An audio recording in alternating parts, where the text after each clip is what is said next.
Hey guys, this is Sonu Ahlawat और आज इस वीडियो में आपके लिए लेकर आ चुका हूं एक और लेटेस्ट गवर्नमेंट जॉब अपडेट जो कि निकल के आ रहा है CCRUM वेरियस पोस्ट रिक्रूटमेंट 2026 की तरफ से। जी हां दोस्तों, CCRUM मतलब सेंट्रल काउंसिल फॉर रिसर्च इन यूनानी मेडिसिन, जो कि ministry of Ayush government of India के अंडर ही आता है। भारत का एक बहुत बड़ा मेडिकल इंस्टीट्यूशन हम इसे कह सकते हैं, जिसके अंदर वेरियस ग्रुप सी की क्लरिकल पोस्ट के ऊपर वैकेंसीज निकल के आ चुकी है। अगर हम पोस्ट की बात करें तो भाई इसमें LDC लोअर डिवीजन क्लर्क की पोस्ट है, UDC अपर डिवीजन क्लर्क की पोस्ट है, स्टेनोग्राफर की पोस्ट है, असिस्टेंट की पोस्ट है, MTS मल्टीटास्किंग स्टाफ की पोस्ट के ऊपर वैकेंसीज है और भी कई सारी अलग अलग पोस्ट के ऊपर वैकेंसीज निकल के आ चुकी है। ऑल इंडिया की वैकेंसी है, मेल और फीमेल दोनों ही कैटेगरी कैंडिडेट एलिजिबल है। तो आगे इस वीडियो में इस वैकेंसी के रिगार्डिंग आपको कंप्लीट डिटेल्स प्रोवाइड करूंगा, जैसे कि सबसे पहले इंपॉर्टेंट डेट्स के बारे में बात करेंगे कि भाई इस भर्ती के लिए फॉर्म कब से स्टार्ट हो रही है, लास्ट डेट क्या है, एग्जाम कब तक कंडक्ट कराया जा सकता है, डिटेल सिलेक्शन प्रोसीजर को समझेंगे, एज लिमिट क्वालिफिकेशन के बारे में बात करेंगे, पोस्ट वाइज एग्जाम पैटर्न को डिस्कस करेंगे, इसके एग्जाम का detail syllabus subject wise topic wise PDF form में आपको प्रोवाइड करा के जाऊंगा। साथ ही गाइस फाइनल सिलेक्शन किस बेसिस पर होगा, सिलेक्शन होने के बाद इनिशियल इन हैंड सैलरी कितनी मिलेगी, किस पोस्ट के ऊपर, exam centre, job profile, job location के बारे में बात करेंगे। तो गाइस अगर आप इस नई नवेली भर्ती को लेकर जरा भी इंटरेस्टेड हैं तो वीडियो को पूरे ध्यान से आखिर तक जरूर देखिएगा। तो चलिए मेरे भाई फटाफट वीडियो शुरू करते हैं, बट उससे पहले आपको एक छोटी सी जानकारी देकर जाऊंगा। अगर आप किसी भी कॉम्पिटिटिव एग्जाम की तैयारी कर रहे हो तो भाई ये कंप्लीट हिस्ट्री और ज्योग्राफी के भारत के पहले multicolour highlighted handwritten notes हमने देखने के लिए नहीं बनाई है। इनको आज ही फोन के अंदर डाउनलोड करिए और पढ़ना शुरू कर दो अगर आप जनरल अवेयरनेस का पूरा कॉन्सेप्ट डिटेल के साथ क्लियर करना चाहते हैं। अगर आप हर कॉम्पिटिटिव एग्जाम में जनरल अवेयरनेस के छक्के छुड़ाना चाहते हैं ना, तो आज ही इन हैंड रिटन नोट्स को डाउनलोड करके पढ़ना शुरू कर दो। थ्योरी तो दे रखे हैं टॉपिक वाइज, साथ ही सबसे ज्यादा बार पूछे जा चुके ऑब्जेक्टिव क्वेश्चन विद डिटेल और इजी एक्सप्लेनेशन के साथ दे रखे हैं। लिंक मैंने डिस्क्रिप्शन बॉक्स में दे दी है, वहां से डाउनलोड कर लीजिएगा। तो चलिएगा इस बात करते हैं अपनी भर्ती के बारे में। तो जैसे कि मैंने आपको स्टार्टिंग में बता दिया है, CCRUM की तरफ से भर्ती निकल के आई है। CCRUM का मतलब क्या है, सेंट्रल काउंसिल फॉर रिसर्च इन यूनानी मेडिसिन, ठीक है, यानी कि जो जिनको आप देसी दवाइयां बोल देते हैं ना, एक तरीके से वो ये डिपार्टमेंट है, ठीक है, जो कि रिसर्च करने का काम करता है मेडिसिन के ऊपर। ये मिनिस्ट्री ऑफ आयुष, ठीक है, जो कि भारत का एक आयुर्वेद मंत्रालय है, ठीक है, जो कि गवर्नमेंट ऑफ इंडिया के अंडर आता है। तो इस विभाग के अंदर वेरियस ग्रुप सी की पोस्ट के ऊपर वैकेंसी आ चुकी है। तो भाई ये सरकारी नौकरी केंद्र सरकार की नौकरी है, ठीक है, केंद्र सरकार के सारे अलाउंसेस बेनिफिट यहां पर आपको मिलेंगे, सेंट्रल गवर्नमेंट लेवल के जॉब है। पोस्ट कौन कौन सी है देख लो मेरे भाई। लोअर डिवीजन क्लर्क की पोस्ट है, ये भी ग्रुप सी की पोस्ट है, अपर डिवीजन क्लर्क की पोस्ट है, मल्टीटास्किंग स्टाफ की पोस्ट है, स्टेनोग्राफर की पोस्ट है, साथ ही असिस्टेंट की पोस्ट है, और भी काफी सारी पोस्ट के ऊपर वैकेंसीज निकली हुई है। ये तो वो पोस्ट है जो कि सबसे बेस्ट है, जिनके लिए कोई एक्स्ट्रा एडिशनल क्वालिफिकेशन नहीं मांगी गई है, ना ही कोई हायर क्वालिफिकेशन मांगी गई है, ना ही कोई एक्सपीरियंस है। बिना इंटरव्यू के आपको फाइनल यहां पर नौकरी मिलने वाली है, केवल एक एग्जाम होगा, उसके बेसिस पर आपको नौकरी मिल जाएगी। इस वैकेंसी का नोटिफिकेशन ऑलरेडी जारी हो चुका है, स्क्रीन के ऊपर आपको नजर आ ही रहा होगा, ठीक है। तो चलिए जो जो चीजें नोटिफिकेशन में वो मैं आपको इस वीडियो में बता दूंगा। मेल और फीमेल दोनों ही कैटेगरी कैंडिडेट एलिजिबल है, ऑल इंडिया से कैंडिडेट फॉर्म भर सकते हैं। तो मेरे भाई सबसे पहले बात कर लेते हैं इंपॉर्टेंट डेट्स के बारे में। तो इस वैकेंसी के लिए ऑनलाइन फॉर्म 1 जुलाई 2026 से स्टार्ट होंगे, ठीक है। अभी इसका नोटिफिकेशन आया है, फॉर्म जो शुरू होंगे वो 1 जुलाई 2026 से होंगे। तो कितनी अच्छी बात है, मतलब फॉर्म आने से पहले नोटिफिकेशन जारी कर दिया ताकि आपको तैयारी करने का ठीक ठाक टाइम मिल जाए। फॉर्म की लास्ट डेट जो है वो 31 जुलाई 2026 है। अगर मैं एग्जाम की टेंटेटिव डेट बताऊं तो मेरे भाई अक्टूबर 2026 तक आपका एग्जाम हो जाएगा, तो अपनी तैयारी जारी कर दीजिए। जनरल OBC EWS वालों के लिए 800 रुपए फॉर्म फीस चार्ज किए जा रहे हैं। SC ST फीमेल्स के यहाँ पर कोई फॉर्म फीस चार्ज नहीं किए जाएंगे। बात करते हैं एलिजिबिलिटी क्राइटेरिया, मतलब एज लिमिट के बारे में, क्वालिफिकेशन के बारे में। तो जनरल वालों के लिए मिनिमम एज लिमिट 18 साल है इन सभी पोस्ट के लिए जो मैंने आपको बताई। मैक्सिमम एज लिमिट 27 साल है जनरल वालों के लिए, ठीक है। लेकिन MTS की पोस्ट के ऊपर, ठीक है, ये जो MTS की पोस्ट देख रहे हो इसके लिए 18 से 25 साल एज लिमिट है, क्योंकि इस पोस्ट के लिए 10वीं पास कैंडिडेट्स एलिजिबल है, ठीक है। OBC ST SC वालों को एज में रिलैक्सेशन मिलेगा, OBC वालों को 3 साल का मिलता है, ST SC वालों को एज में 5 साल का रिलैक्सेशन देखने को मिलेगा, समझ गए। क्वालिफिकेशन देख लो।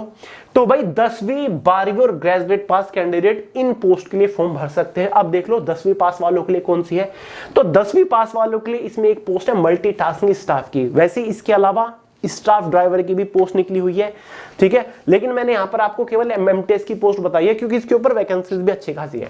तो एमटीएस की जो पोस्ट है इसके लिए 10वीं पास कैंडिडेट्स एलिजिबल है। 12वीं पास वालों के लिए कौन सी है, तो भाई ये जो आप लोअर डिवीजन क्लर्क की पोस्ट देख रहे हो, स्टेनोग्राफर की पोस्ट देख रहे हो, ये दोनों 12वीं पास वालों के लिए और अच्छी वैकेंसीज निकली है। ग्रेजुएट पास वालों के लिए अपर डिवीजन क्लर्क की पोस्ट है, असिस्टेंट, ठीक है, हिंदी असिस्टेंट की पोस्ट है, ये दोनों की दोनों ग्रेजुएट पास वालों के लिए पोस्ट है, ठीक है। तो कुल मिला के 10वीं 12वीं ग्रेजुएट पास वालों के लिए यहां पर नौकरी निकल चुकी है। चलो, सिलेक्शन प्रोसीजर बेहद आसान है, एग्जाम के बेसिस पर आपको फाइनली नौकरी मिलेगी और इन सभी पोस्ट का एग्जाम पैटर्न ये रहा, ठीक है। एमटीएस की पोस्ट को छोड़ दो फिलहाल, एमटीएस की पोस्ट का एग्जाम पैटर्न थोड़ा सा डिफरेंट है, वो मैं आपको आगे बताऊंगा। तो जितनी भी हमारी लोअर डिवीजन क्लर्क या फिर स्टेनोग्राफर, अपर डिवीजन क्लर्क या फिर असिस्टेंट की पोस्ट है, उनका ये एग्जाम पैटर्न है, ठीक है। तो भाई एग्जाम में ये 4-5 सब्जेक्ट आपके होंगे, जिसमें से पहला जो सब्जेक्ट होगा, पहला जो सेक्शन होगा, ठीक है, पहला जो सेक्शन है पेपर का, उसमें आपका जनरल इंग्लिश है, जनरल इंटेलिजेंस और रीजनिंग है, न्यूमेरिकल एबिलिटी है, एडवांस मैथ नहीं आएगा, केवल बेसिक अर्थमेटिक आएगा, और ठीक है आपका ये रीजनिंग वगैरह है, ठीक है। तो इन सभी सब्जेक्ट को मिलाकर 70 क्वेश्चन आपके आने वाले हैं 70 नंबर के अंदर, ठीक है। तो ये सारी चीजें एक ही जगह इन्होंने कर दी है, मतलब मैथ भी एक जगह कर दिया है, रीजनिंग भी आपका एक जगह हो गया है, इंग्लिश भी आपका एक जगह हो गया, ठीक है। वही आपके 12, 13, 14, 15 क्वेश्चन इस तरीके से रहेंगे, ठीक है, किसी से 15, किसी से 20, इस तरीके से जैसे भी डिवाइड करेंगे। उसके बाद आता है हमारा जनरल अवेयरनेस। तो जनरल अवेयरनेस से फ्लैट 20 क्वेश्चन अलग आएंगे। जनरल अवेयरनेस में आपका सब कुछ आएगा, history, geography, polity, economic, general science, strategy के करंट अफेयर्स, सब कुछ है। और जनरल अवेयरनेस की चिंता आपको नहीं करनी क्योंकि आपके पास जीएस बॉम हो गई। जीएस बॉम जनरल अवेयरनेस की अब तक की सबसे सर्वश्रेष्ठ ई बुक है, जिसे आप फोन के अंदर डाउनलोड करके पढ़ सकते हो। अगर आप एक बार जीएस बॉम को अच्छे से पढ़ लेते हो ना, किसी भी कॉम्पिटिटिव एग्जाम में जीएस के एक भी क्वेश्चन इससे बाहर नहीं आएगा, ये मेरी गारंटी है। जीएस के चिथड़े उड़ा के आओगे। तो जीएस बॉम का लिंक मैंने डिस्क्रिप्शन बॉक्स में दे रखा है, फोन के अंदर डाउनलोड करो और आज ही पढ़ना शुरू कर दो। डेली एक पेज भी पढ़ोगे फिर भी 30-35 दिन के अंदर पूरी जीएस बॉम आप खत्म कर लोगे, ठीक है। 10 क्वेश्चन आएंगे 10 नंबर के अंदर, बिल्कुल बेसिक क्वेश्चंस पूछे जाएंगे। कंप्यूटर की बेसिक फुल फॉर्म पूछी जाती है, इनपुट आउटपुट डिवाइस पूछे जाते हैं, शॉर्टकट कीज पूछ ली जाती है, एमएस वर्ड, पावर पॉइंट, ठीक है, या फिर एमएस ऑफिस या फिर ऑपरेटिंग विंडो से रिलेटेड बिल्कुल बेसिक क्वेश्चंस पूछे जाते हैं, ठीक है। तो भाई 100 क्वेश्चन होंगे, 100 नंबर का आपका पेपर होगा। 90 मिनट क्वेश्चन पेपर की टाइम ड्यूरेशन, 1/4 की एग्जाम में नेगेटिव मार्किंग। एग्जाम आपका बाइलिंगुअल हिंदी और इंग्लिश में कंडक्ट कराया जाएगा। तो ये आपका सिंपल सा पेपर है। LDC lower division clerk, UDC upper division clerk, stenographer और बाकी आपकी जो हिंदी असिस्टेंट की पोस्ट है उसके एग्जाम का ये आपका लगभग पैटर्न रहने वाला है, ठीक है। ये है। अब आगे बढ़ने से पहले एमटीएस की पोस्ट को डिस्कस कर लेते हैं। लो मेरे भाई, ये है एमटीएस की पोस्ट का एग्जाम पैटर्न, बिल्कुल डिफरेंट, बिल्कुल अलग और बेहद आसान। तो 70 नंबर का जो पोर्शन रहेगा वो तो एसएससी एमटीएस जैसा रहेगा, ठीक है। एसएससी एमटीएस का पेपर दिया है कभी, सेशन फर्स्ट सेशन सेकंड में डिवाइड होता है, ठीक है, जिसमें रीजनिंग और मैथ तो आपका क्वालिफाइंग नेचर होता है, जीके और इंग्लिश के मार्क्स के बेसिस पर आपको फाइनली सिलेक्शन मिलता है, ठीक है। तो ऐसा ही होगा ये भी।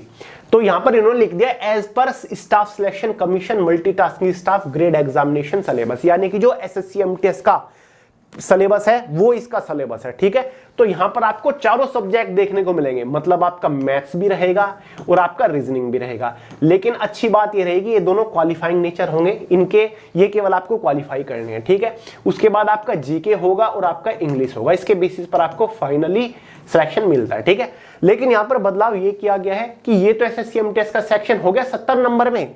अब ये तो सिलेबस, डिटेल्ड सिलेबस आने पर ही पता चलेगा कि मैथ से टोटल कितने क्वेश्चन आ रहे हैं, रीजनिंग से कितने आ रहे हैं, यहां पर जीके से कितने आ रहे हैं, ठीक है।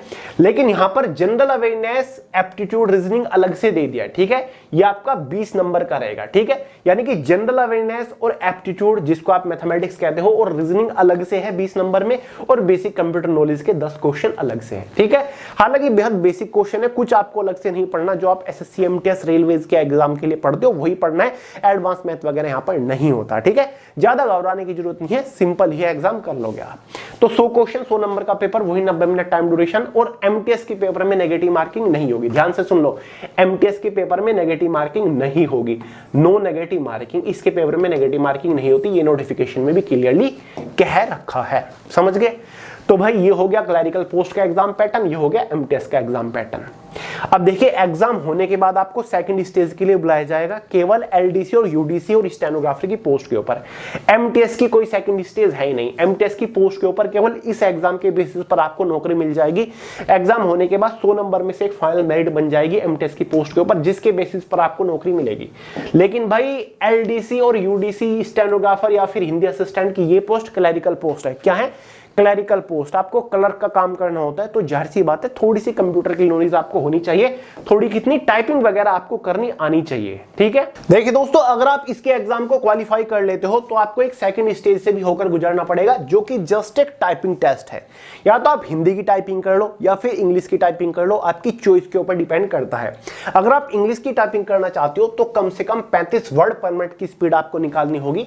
हिंदी की टाइपिंग करना चाहते हो तो 30 वर्ड पर मिनट की स्पीड आपको निकालनी होगी। ठीक है, सिंपल सा टाइपिंग टेस्ट है, 10 मिनट का टाइपिंग टेस्ट होता है, और टाइपिंग टेस्ट क्वालिफाइंग नेचर होता है, इसके लिए कोई नंबर नहीं दे जाते। अगर आपको फिलहाल टाइपिंग नहीं आती, फिर भी आप इस वैकेंसी के लिए फॉर्म अप्लाई कर सकते हो, क्योंकि फॉर्म अप्लाई करने के लिए कोई भी टाइपिंग का सर्टिफिकेट या फिर एक्सपीरियंस यहाँ पर नहीं मांगा जाता।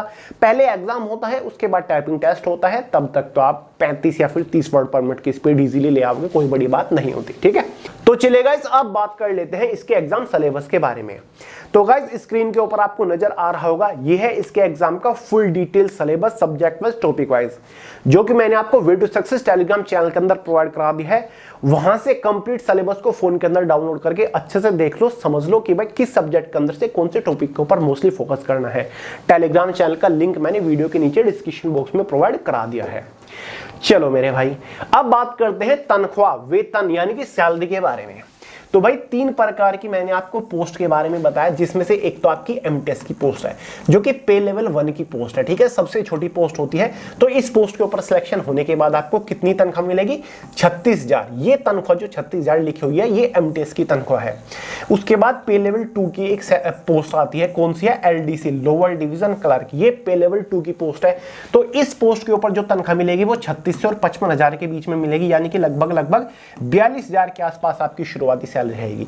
उसके बाद आती है हमारी यूडीसी, अपर डिवीजन क्लर्क, जो कि होती है पे लेवल 4 की पोस्ट, और स्टेनोग्राफर ये भी पे लेवल 4 की पोस्ट है, और असिस्टेंट की जो पोस्ट है ये भी पे लेवल 4 की पोस्ट है।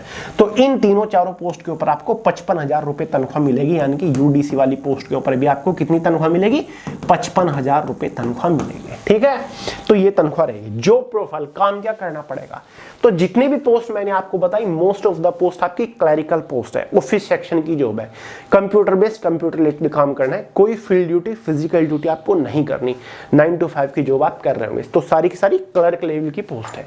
जॉब लोकेशन आपकी ऑल ओवर इंडिया के अंदर रहेगी, क्योंकि सेंट्रल गवर्नमेंट लेवल का डिपार्टमेंट है, तो ऑल ओवर इंडिया के अंदर आपकी जॉब लोकेशन रहेगी। समझ गए मेरे भाई? चलो, तो मैंने आपको इस वैकेंसी के बारे में कंप्लीट डिटेल्स प्रोवाइड करा दी है। नोटिफिकेशन आपको इसका टेलीग्राम चैनल के अंदर प्रोवाइड करा दूंगा। और हाँ, अभी इसका शॉर्ट नोटिफिकेशन आया है, एम्प्लॉयमेंट न्यूज़पेपर में इसका नोटिफिकेशन आया है। इसका फुल डिटेल्ड ऑफिशियल नोटिफिकेशन आना बाकी है। जो इसका डिटेल्ड नोटिफिकेशन आएगा वो आपका एग्जैक्टली 1 जुलाई 2026 को ही आएगा। ठीक है, ये जो शॉर्ट नोटिस आया है ये भी ऑफिशियल है, जिसे आप स्क्रीन के ऊपर देख रहे हैं। और ये जो मैंने आपको सारी जानकारी बताई, जैसे कि एज मिड एग्जाम पैटर्न सिलेबस, ये मैंने आपको प्रीवियस ईयर के रेफरेंस से बताई है, क्योंकि पिछले साल भी 2 साल पहले भी ये भर्ती निकल के आई थी, जिसमें सारी जानकारी इसके नोटिफिकेशन में दे रखी थी। ठीक है, बाकी इस नोटिफिकेशन में वैकेंसीज के बारे में जानकारी, एज मिड के बारे में जानकारी, एग्जाम के पैटर्न के बारे में जानकारी दे रखी है। समझ गए?